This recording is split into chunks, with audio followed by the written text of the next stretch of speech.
اب میں نے سنا جمعے کی نماز کا وہاں اعلان ہو رہا ہے کہ جمعے کی نماز لوگ اپنے گھروں پر پڑھیں. یہ قطعی غیر شرعی اعلان ہے. وہاں کے علماء اس کی اجازت نہیں دے سکتے، کیونکہ جمعے کی نماز میں خطبہ ہوتا ہے اور جمعے کی نماز باجماعت ہوتی ہے. جمعے کی نماز ہر جگہ پڑھی ہی نہیں جا سکتی. جہاں جمعہ قائم ہے صرف وہاں جمعے کی نماز ہو سکتی ہے. تو لوگوں جامع مسجد سے یہ اعلان کروایا جا رہا ہے. پتہ نہیں پولیس کے دباؤ میں پولیس کر رہی ہے یا پولیس کے دباؤ میں وہاں کی انتظامیہ کمیٹی کر رہی ہے، لیکن جو بھی کر رہا ہے یہ خلاف شرع ہے. جمعے کی نماز صرف اس مسجد میں ہو سکتی ہے جس میں باقاعدہ جمعہ قائم ہے. جو سنبھل درگی میں جو 5 موتیں ہوئی ہیں اس کے ذمہ دار کسے مانتے ہیں آپ؟ ذمہ دار میں اس جج کو مانتا ہوں جس نے یہ غیر قانونی فیصلہ کیا ہے. ذمہ دار پولیس کو مانتا ہوں، اور پولیس کی گولی سے مرے ہیں وہ مرے نہیں ہیں، ان کی ہتیا کی گئی ہے. ان کی ہتیا کی گئی ہے تاکہ پورے دیش کا ماحول بگاڑا جا سکے. اچھا مولانا صاحب، کو تمام سی سی ٹی وی آ گئے ہیں، اس میں مہیلاؤں کو جیل بھیجا گیا ہے اور سی سی ٹی وی میں اسپشٹ دکھ رہی ہیں پتھر بازی کرتے ہوئے. بھائی صرف سنبھل کی مہیلائیں یا سنبھل کے بچے کیوں مار رہے ہو، کیوں جیل بھیج رہے ہو؟ پورے ہندوستان کے مسلمان آتنکوادی ہیں، دیش دروہی ہیں، پتھر باز ہیں. ان سارے مسلمانوں کو جیل بھیج دینا چاہیے. آپ تھوڑا تھوڑا کر کے کیوں کر رہے ہو؟ ایک دم کرو، ایک ساتھ کرو. جو ویوستھا ہندوستان میں بنی ہوئی ہے، یہ جو نیا سناتن آ گیا ہے، سرکاری سناتن، یہ ہمارے دیش کو تباہ و برباد کرنے کا کام کرنے والا ہے.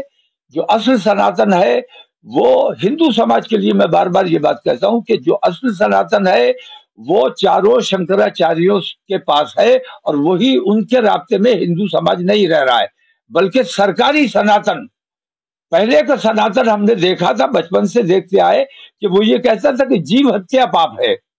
اور آج کا سناتن جو ہے، یہ سرکاری سناتن جو ہے، وہ یہ کہتا ہے کہ مانو ہتیا پنیہ کا کام ہے. تو سناتن میں اتنا بڑا فرق آیا ہے.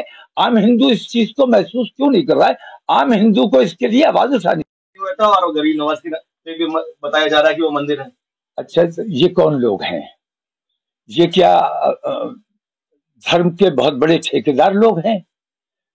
میں یہ کہتا ہوں کہ پلیسز آف ورشپ ایکٹ کی موجودگی میں ایسی یاچکائیں جو بھی آتی ہیں وہ یاچکا کرتا پر پنشمنٹ ہونا چاہیے، اس پر جرمانہ لگایا جانا چاہیے. الٹا یہ ہو رہا ہے کہ ایسی یاچکائیں قبول بھی کی جا رہی ہیں اور پھر ان پر آرڈر بھی کیا جا رہا ہے، تاریخ بھی ڈالی جا رہی ہے. یہ نیائے ہے یا انیائے ہے؟ یہ ہمارے ہندو سماج کو دیکھنا چاہیے. بابا باگیشور نے ہندوؤں سے اپیل کری تو ہندو نہ بن کے کٹر ہندو بنے، تو کیا مطلب ہوا؟ نہیں، کٹر میں کہتا ہوں ہندو کو کٹر ہندو رہنا چاہیے. کٹر ہندو کا مطلب یہ نہیں ہے کہ دوسروں کو کاٹ ڈالو. کٹر ہندو کا مطلب یہ ہے کہ ہندو بن کے رہیے، پکے ہندو بن کے رہی. کٹر کا مطلب انہوں نے یہ سمجھ لیا کہ دوسروں کو کاٹیے. میں کٹر مسلمان ہوں اور میں مسلمانوں سے کہتا ہوں کٹر مسلمان بن کے رہیے. یہی ہندوستان کی خوبصورتی ہے کہ تمام لوگ اپنے اپنے مذہب کے آزادی کے ساتھ عمل کر سکیں اور کسی پر اس قسم کی کوئی پابندی نہ ہو. نہیں، میں تو کلیئر کہتا ہوں کہ وہ بچے ہمارے شہید ہیں.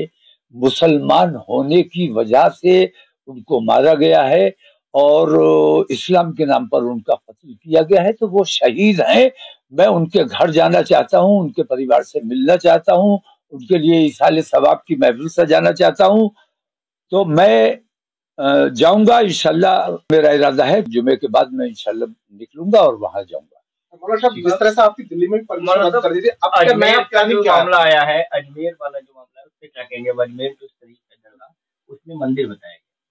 نہیں، مندر تو بھائی وہ کہیں بھی بتا سکتے ہیں، لیکن میں یہ کہتا ہوں کہ جتنے مندر ہیں، کیا اتنے مندروں سے آپ کے بھگوان آپ کی بات نہیں سن رہے ہیں؟ انہی مندروں میں سنی جائے گی جہاں پہ ہماری درگاہیں ہیں یا مسجدیں ہیں. بھگوان آپ کے دل میں اگر ہوتا تو بھگوان آپ کی سنتا، لیکن بھگوان آپ کے دل میں نہیں ہے.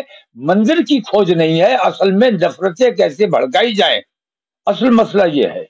جو 5 موتیں ہوئی ہیں، میں ان لوگوں کو جو اس قسم کی یاچکائیں لے کے جا رہے ہیں انہیں کم دوشی مان رہا ہوں، لیکن وہ ججز زیادہ بڑے دوشی ہیں جو ایسی یاچکاؤں کو قبول کر رہے ہیں کیونکہ وہ قانون کے خلاف کر رہے ہیں۔ ایسے یاچکائیں جو لے کر جا رہا ہے ان کو پنش کیا جانا چاہیے، ان پر جرمانہ لگایا جانا چاہیے۔ رپورٹ میں جو نکل کے آیا وہ دیسی کرتوت نہیں، یہ سب جھوٹی باتیں ہیں۔ پی ایم رپورٹ آپ جو چاہو بنا لو، آپ جو چاہو کر لو۔ آپ یہ کہہ دو کہ سروے ٹیم جو گئی تھی اس کے ساتھ کوئی دھارمک نعرے نہیں لگائے گئے، لیکن ویڈیوز موجود ہے، ثبوت موجود ہے۔ اب جھوٹ پروسنے کا اور جھوٹ بولنے کا مطلب کوئی لیمٹ تو بچی نہیں ہے، سب کچھ موجود ہے، اس کے باوجود آپ جھوٹ بولتے چلے جائیے، اس کا کوئی علاج ہمارے پاس نہیں ہے۔ مولانا صاحب، پی ایم لگاتار درگاہ میں چادر بھیجتے رہے، اس کے بعد میں یہ ہو رہا ہے، کیا کہیں گے آپ؟ 2015 سے لگاتار ان کی چادر جا رہی ہے، نہیں مودی جی کی، مودی جی کی چادر نہیں، وہاں ہمیشہ جو بھی پردھان منتری رہا ہے اس کی چادر ہمیشہ جاتی رہی ہے۔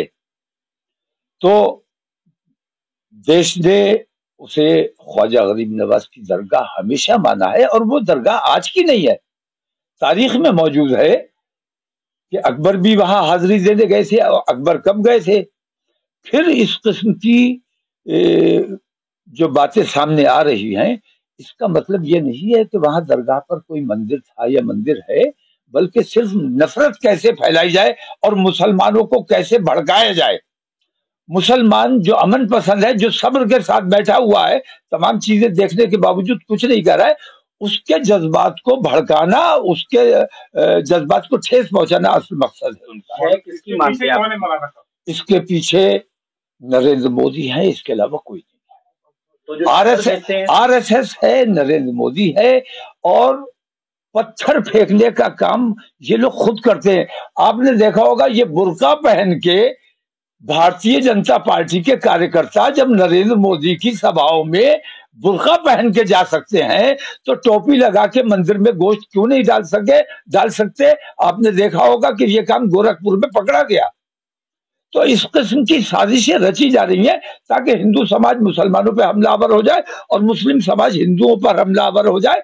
ہم اپنے آپ کو کنٹرول کرتے ہیں، اپنے لوگوں کو کنٹرول کرتے ہیں کہ قانون کسی بھی حالت میں اپنے ہاتھ میں نہیں لینا ہے۔ سنبھل انصاف پر آج deputy C M Keshav Prasad Maurya نے سارا ٹھیکہ اکھلیش یادو کے ہاتھ ہے کہ اپ چناؤ میں ہار کے بعد سپا ایسا کروا رہی ہے۔ اکھلیش یادو کیا کہیں گے؟ یہ ساری جھوٹی باتیں ہیں۔ میں کسی پارٹی کی حمایت یا سمرتھن نہیں کر رہا ہوں، میں انسانیت کی بات کرنے والا آدمی ہوں، اور جو کچھ ہو رہا ہے یہ انسانیت کے خلاف ہے، اور اس سب کے پیچھے آر ایس ایس کی وہ نفرتی ذہنیت ہے جو ہمارے دیش کا ماحول بگاڑنے کا کام کرتا ہے۔